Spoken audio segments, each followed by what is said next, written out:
Okay, you guys, video number 2, section 2.6, molecules and molecular compounds. Now, everything that we're doing in this chapter is, or not everything, but the majority of what we're doing in this chapter is stuff that you have done in physical science.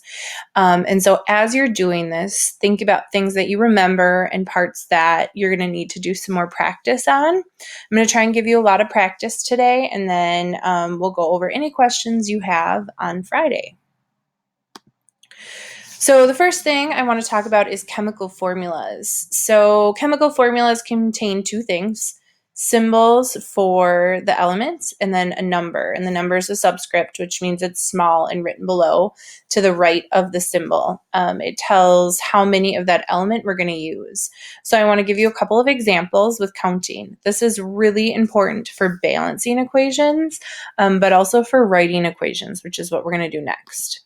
So this one here, the 2 comes after the sodium. And so what that's telling us is that there are 2 sodium in this. And then there is not a number after the oxygen.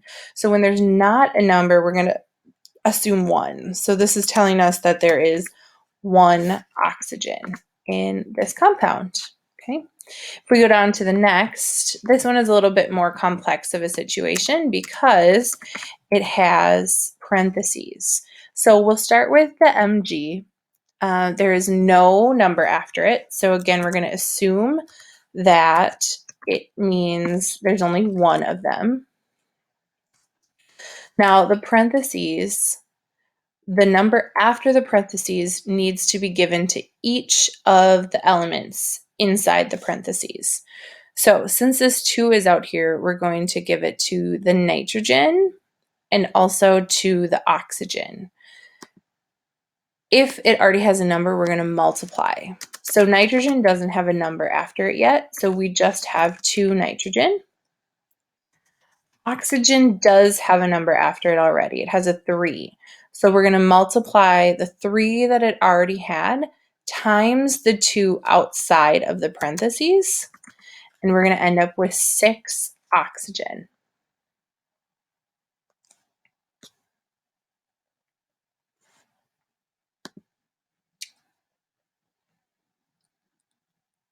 Now, there are 2 types of chemical formulas. The first is a molecular compound. These are molecules that are almost always nonmetals.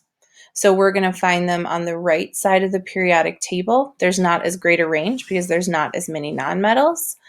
These are what we called covalent compounds. So I would write that on this slide right now. Chemical formulas for molecules. A molecular compound is a covalent compound. 2 nonmetals bonded together. Within the kind of scope of a molecular compound is something called a diatomic molecule. So these are 7 elements that naturally occur as molecules containing 2 atoms. Basically, what's happened is that these are very, very reactive elements. So they are elements that are never found in nature by themselves. They're always found bonded to another molecule from the same element.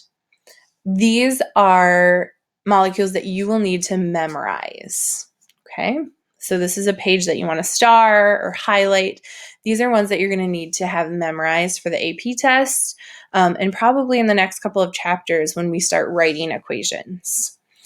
So hydrogen, nitrogen, oxygen, fluorine, chlorine, bromine, and iodine. Notice the name doesn't give us a hint that they're diatomic. And so again, these are just ones that you're going to have to memorize.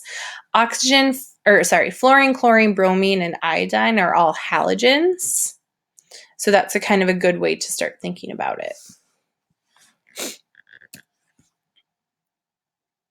Now, there are also 2 types of formulas. One is an empirical formula and one is a molecular formula. An empirical formula is a ratio. So it just gives the lowest number. And so they're numbers that have been simplified.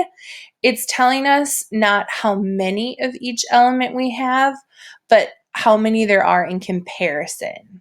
So if you had a compound like 2H4.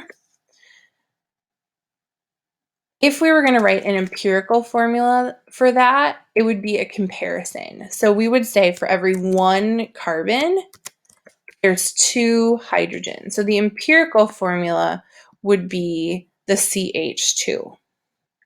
A molecular formula gives the exact number. So for this one, it would be the C2H4. It tells us exactly what's in it, while an empirical formula tells us the ratio. So there's 1 carbon for every 2 hydrogen. This is helpful when we're looking at unknown compounds, and we'll have other information as well. We're going to calculate empirical formulas and molecular formulas in the next chapter, so in our next unit. There are a couple of different ways that we can represent formulas. So elements and atoms are super, super tiny. And so we can't actually see these compounds with our eyes. They're so small we can't see them with the microscope. So we need to draw representations, and through that we use models. So one could be a structural formula, shows just the order in which the atoms are bonded. So this here is a structural formula. We might also have a perspective drawing, which shows the 3-dimensional array. And there's a couple different ways we could do that. We could use those sticks again. Notice that these couple have triangles instead of just the flat lines. The dark triangle is coming out towards us, and the light triangle is going away from us. This is the same compound, just represented in another way.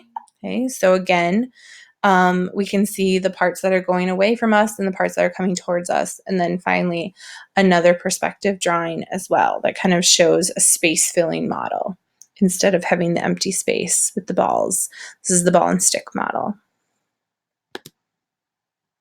Okay, so that's section 2.6. As always, refer to your book if you have more questions.